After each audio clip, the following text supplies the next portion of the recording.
All right. So I've talked about an ugly differential equation problem, and this is it.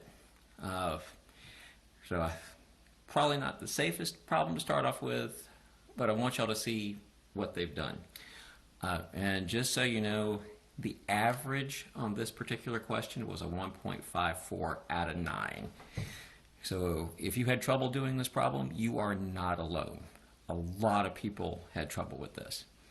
But this is the word problem version of a differential equation, and they asked these, and they've actually been asking these the last few years, so we need to talk about it. So let's look at the potato problem. It says at time t equals 0, a boiled potato is taken from a pot on the stove, left to cool in the kitchen. The internal temperature of the potato is 91 degrees at time 0. Okay, this is important. This is our initial condition. Whenever they give these word problems, it's always something weird. Your job is to look for an initial condition. The one nice thing they did about this question is at least they made t 0. Sometimes they'll make t your time other than 0. Life is a little bit easier with the 0. Not much, but a little bit. And so what we end up having is our first piece of information is I know that h of 0 is equal to 91, and we're going to have to use that. All right. And it says the internal temperature is greater than 27 degrees for all times greater than 0, and that's just a detail that you really don't need to address, but it shows up.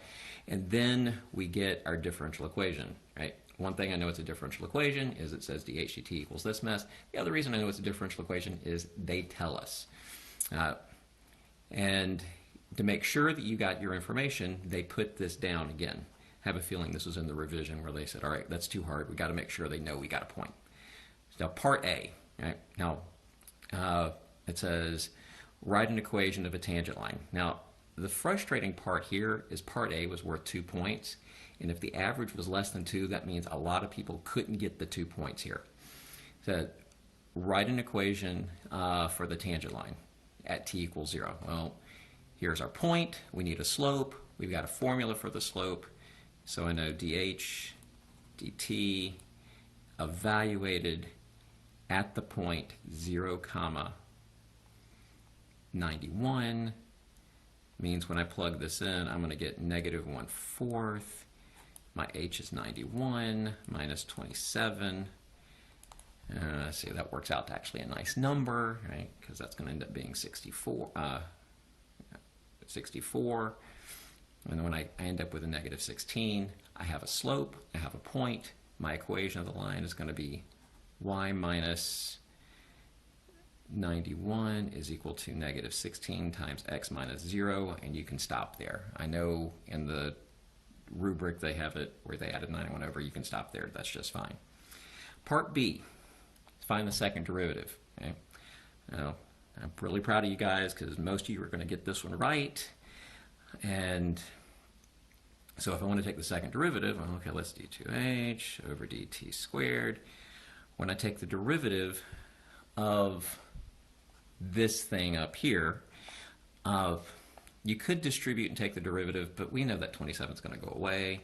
So when I take the derivative, I end up with negative 1/4, but the derivative of h is dh dt. And we have to remember that we know what dh dt is, so we have to plug that in, so it ends up being negative 1/4, and dh dt is this thing, so I have to multiply it times another, negative 1/4, h minus 27, and so we end up with positive 1 over 16 and h minus 27. And it says, oh shoot, I forgot to answer the question. Part A, it says, use this equation to approximate the internal temperature when the potato is at t equals 3. So I should have had that as a t, and I should have had that as an h. And so when I plug a 3 in, okay, h is going to equal negative 16 times 3 plus 91. And so I end up with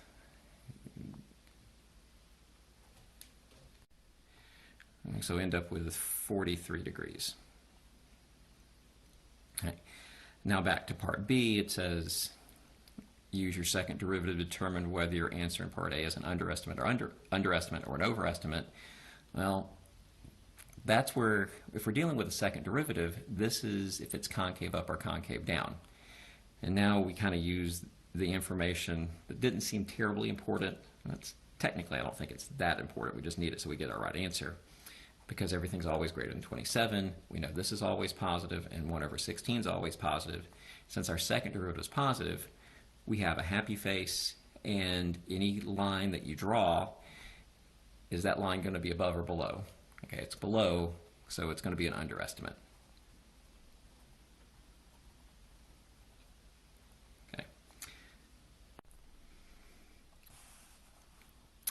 And last, part C, you get to show off your skills about solving a differential equation.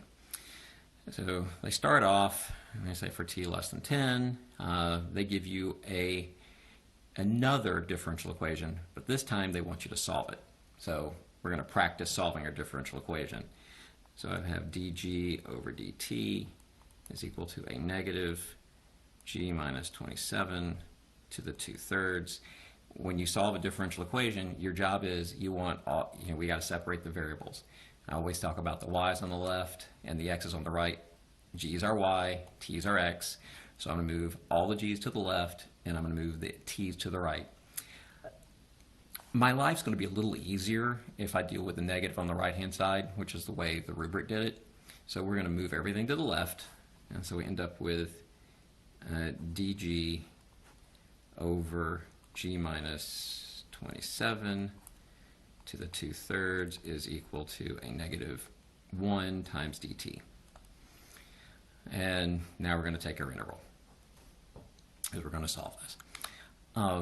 Actually, before I take the integral, you really want to think about this. You want to think about this as g minus 27 to the negative 2/3 dg, and integral of negative dt.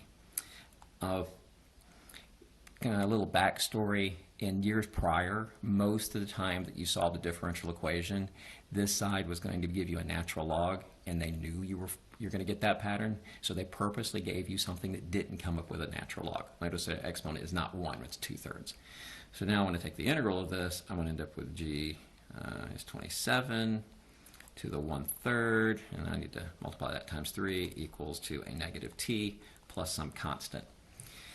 Now, I know this is a bit much. I know our job is to solve for g, and we have to figure out what c is. Sometimes figuring out what your constant is nicer at this stage than opposed at the end, and this is one of those cases. They tell us in the problem, right, they tell us that we have an initial condition, so we know if we're solving this, since we know that g of 0 is equal to 91, I'd rather figure out what c is now as opposed to after I get g by itself and c's buried with a lot of operations. So when I plug in 0, so I'm going to plug in 0 for t and 91 for g. So that's going to give me 3, 91 minus 27 to the 1/3 equals, well, at least that's a 0, plus c. Well, let's see. So that 91 minus 27, that's still 64. And the cube root of 64 is 4, so it's going to give us 3 times 4. And at this point, we know that c is equal to 12. Once we know c equals 12, then we can finish solving our differential equation. I end up with 3g minus 27 1/3 is equal to a negative t plus 12. And since I'm running out of space, right, and probably boring the heck out of you guys with algebra, and you can look on their rubric to figure out all the little intermediate steps for the algebra, but you end up with g of t is equal to 12 minus t over 3 cubed plus 27. And now that we have our equation, we can answer our question. Because I said, based on this model, what is the internal temperature when at t equals 3? I guess I want you to compare that to what you came up with in part A. So I want to plug 3 in, so I get g of 3 is equal to let's see, 12 minus 3 over 3 cubed plus 27. That's going to give us 9 cubed, so I end up with 27 plus 27, so I end up with 54.